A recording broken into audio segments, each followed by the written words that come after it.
ആദിവാസികളടക്കം നാട്ടിൽ സംശയം തോന്നുന്നവരെയും ഒച്ച വെക്കുന്നവരെയും പോലീസ് പിടിച്ചു കൊണ്ടുപോയി മൂത്രമൊഴിപ്പിക്കുന്ന ഒരു കാലമാണല്ലോ ഇത്. അതിനൊക്കെ പാർട്ടി സെക്രട്ടറി മറുപടി പറഞ്ഞെങ്കിലും പിണറായി മുഖ്യൻ ഇതുവരെ ഒന്നും ഒഴിഞ്ഞിട്ടില്ല. എന്നാൽ മുഖ്യൻ്റെ അഭാവത്തിൽ ഇതിനൊക്കെ മറുപടി പറയേണ്ടത് ആരാ?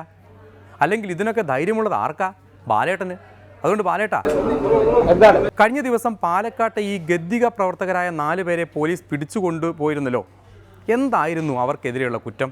ഇതിലിപ്പോൾ ഞാനിന്ന് തൃശ്ശൂരിലെ റേഗിങ്ങിന് വിധേയമായ കുട്ടി അവിടെ ഒരു ആശുപത്രി ഉണ്ടായിരുന്നു. അപ്പോൾ ഞാൻ അവിടെ പോയ സമയത്തും പത്രക്കാർക്ക് ചോദിച്ചിട്ടുണ്ട്. ഇതിൽ ഒരു കാര്യം മനസ്സിലാക്കേണ്ടത്, പോലീസിന് എന്തെങ്കിലും അപ്രിഹെൻഷൻ ഉണ്ടായാൽ അറസ്റ്റ് ചെയ്യലും, അറസ്റ്റ് ചെയ്തതിന് ശേഷം ചോദ്യം ചെയ്ത് കേസെടുക്കലും, ഇനി ഒരു കുറ്റവും ചെയ്തിട്ടില്ല എന്ന് തോന്നിയാൽ വിട്ടയക്കലും സാധാരണ നിലയിൽ നടക്കുന്നതാണ്. ഇന്നലെ ഇതിൻ്റെ ഭാഗമായി ഒരു നോട്ടീസ് വിതരണം നടന്നു. അതിൽ ഒരു 3-4 പേരെ അറസ്റ്റ് ചെയ്തു. അറസ്റ്റ് ചെയ്തതുമായി ബന്ധപ്പെട്ടുകൊണ്ട് അവരെ ചോദ്യം ചെയ്തു. ഒരു രൂപത്തിലും അതിലെന്തെങ്കിലും ഒരു തെറ്റ് അവരുടെ ഭാഗത്ത് നിന്ന് ഉള്ളതായി പോലീസിന് ബോധ്യപ്പെട്ടില്ല, വിടുകയും ചെയ്തു. പിന്നെ അവരുടെ പേരിൽ ഏതെങ്കിലും രൂപത്തിലുള്ള കേസ് എടുത്തിട്ടുമില്ല. ഇനി അതിൻ്റെ മുകളിൽ മാന്തി പുണ്ണാക്കാൻ ആരും തയ്യാറാകണം. മാന്തുന്നില്ല എന്ന് താങ്കൾ ഈ ആദിവാസി ക്ഷേമത്തിൽ കൂടി ശ്രദ്ധ ചെലുത്തുന്ന മന്ത്രി ആയതുകൊണ്ട് ചോദിക്കുക, ഈ ആദിവാസികളെ കാണുമ്പോൾ മാത്രം എന്താ പോലീസിന് ഒരു ചൊറിച്ചിൽ? അല്ല, ഇത് ആദിവാസികളുടെയും അതുപോലെ തന്നെ ദളിത് വിഭാഗത്തിന്റെയും വികാരങ്ങൾ എന്താണ് എന്നറിയാവുന്ന ഒരു പാർട്ടിയും പ്രസ്ഥാനവും മുന്നണിയുമാണ് ഇവിടെ. അതറിഞ്ഞതിൽ എനിക്ക് വലിയ സന്തോഷമുണ്ട്. പറയട്ടെ പാർട്ടി അല്ല, എവിടെയായിരുന്നു വെക്കങ്കയിൽ വെടിവെച്ച് കൊല്ലുന്ന സമയത്ത്? എവിടെയായിരുന്നു നിങ്ങളൊക്കെ ഉണ്ടായിരുന്നു? അത് ഈ വീടുകളിൽ ഒരാൾ പോയിരുന്നില്ലല്ലോ. ഞാനും ബിനോയ് വിശ്വനും റവന്യൂ വകുപ്പ് മന്ത്രിയാണല്ലോ പോയത്.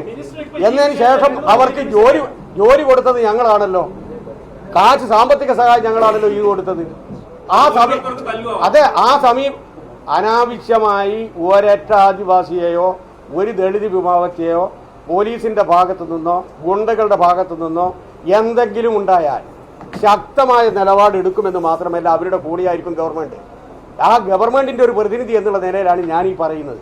അവരുടെ വികാരം നന്നായിട്ട് അറിയാവുന്ന ഒരാളും ഗവൺമെന്റുമാണ് ഇവിടെയുള്ളത്. ഒരു രൂപത്തിലുമുള്ള അനാവശ്യമായിട്ടുള്ള ഇടപെടൽ പോലീസിന്റെയോ ഉദ്യോഗസ്ഥന്മാരുടെയോ അല്ലെങ്കിൽ വേറെ ഏത് വിഭാഗത്ത് ഉണ്ടായിക്കഴിഞ്ഞാലോ അതിനോട് ഒരു യോജിപ്പും ഗവൺമെന്റിന് ഉണ്ടാവില്ല. ഈ പാവങ്ങളുടെ കൂടെയായിരിക്കും.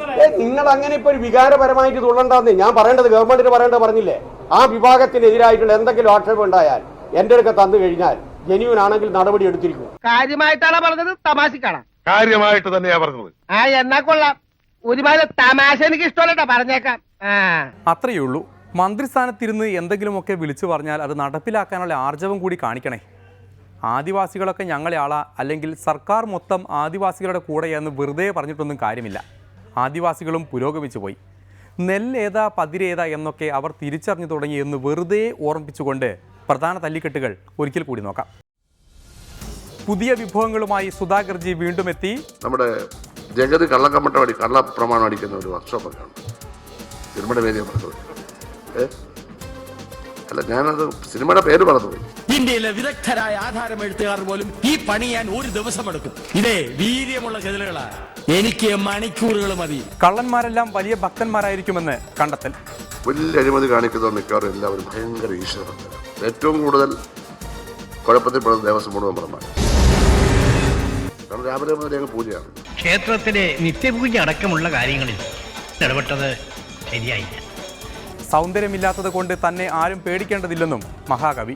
ആളുടെ വെറുതെ പറയാണ്, എന്നെ ഭയപ്പെട്ട കാര്യമാണ്, അവനക്ക് നീളമില്ല, കാണാൻ കൊള്ളത്തില്ല, എന്നെ ഭയപ്പെടുന്നു. ഒരു ഇടവേളയ്ക്ക് ശേഷം തിരുവഞ്ചൂരും ഡെമോക്രസി സന്ദർശിച്ചു. ആനവണ്ടി അവശനായതിൽ പരിഭവം. ഇപ്പൊ വന്നിട്ടെന്താ? ശമ്പളം ഇല്ല, എന്റെ തെറ്റ്. പെൻഷൻ ഇല്ല, എന്റെ തെറ്റ്. DA കുടിശ്ശിക കൊടുക്കാമെന്ന് പറഞ്ഞത് കട്ട് ചെയ്തു, എന്റെ തെറ്റ്. എക്കാലത്തെയും വലിയ ന്യൂ ജനറേഷൻ തങ്ങളുടെ കാലത്തേതെന്നും തിരുവഞ്ചൂർ. ഇന്ത്യയിൽ കോൺഗ്രസിലുള്ളതുപോലെ ന്യൂ ജനറേഷൻ ഒരു മിനിറ്റ്. ന്യൂ ജനറേഷൻ ഇതെന്താ നാക്കേറി ചുറ്റാണ്? ന്യൂ ജനറേഷൻ ലീഡർഷിപ്പ് ആർക്കെങ്കിലും ഉണ്ടോ? പുതിയ പട്ടിക വന്നതോടെ കേരളത്തിൽ ഗ്രൂപ്പില്ലാതായി. ഇല്ല, അങ്ങനെ അതൊക്കെ നിങ്ങളത്. മുഖ്യമന്ത്രിയുടെ അഭാവത്തിൽ പോലീസ് ചോദ്യങ്ങൾ ഏറ്റെടുത്ത് ബാലൻ മന്ത്രി. ആദിവാസികളുടെയും അതുപോലെ തന്നെ ദളിത് വിഭാഗത്തിന്റെയും വികാരങ്ങൾ എന്താണ് എന്നറിയാവുന്ന ഒരു പാർട്ടിയും പ്രസ്ഥാനവും മുന്നണിയുമാണ് ഇവിടെ ഉള്ളത്. അതറിഞ്ഞതിൽ എനിക്ക് വലിയ സന്തോഷമുണ്ട്. ആദിവാസികളെ തങ്ങളെപ്പോലെ ആർക്ക് സ്നേഹിക്കാൻ കഴിയുമെന്നും ബാലേട്ടൻ. ആ വിഭാഗത്തിനെതിരായിട്ടുള്ള എന്തെങ്കിലും ആക്ഷേപം ഉണ്ടായാൽ എൻ്റെ അടുക്ക തന്നു കഴിഞ്ഞാൽ ജെന്യൂൻ ആണെങ്കിൽ നടപടി എടുത്തിരിക്കും. കാര്യമായിട്ടാണ് പറഞ്ഞത്, തമാശക്കാണ്? കാര്യമായിട്ട് തന്നെയാ പറഞ്ഞത്. എന്നാ കൊള്ളാം. ഒരുപാട് തമാശ എനിക്ക് ഇഷ്ടമല്ല, പറഞ്ഞേക്കാം. ഇന്നത്തെ ഡെമോക്രസിയുടെ സമയവും അവസാനിക്കുകയാണ്. പുതിയ വിഭവങ്ങളുമായി പുതിയ വാരത്തിൽ കാണാം. അതുവരെ നന്ദി, നല്ല നമസ്കാരം.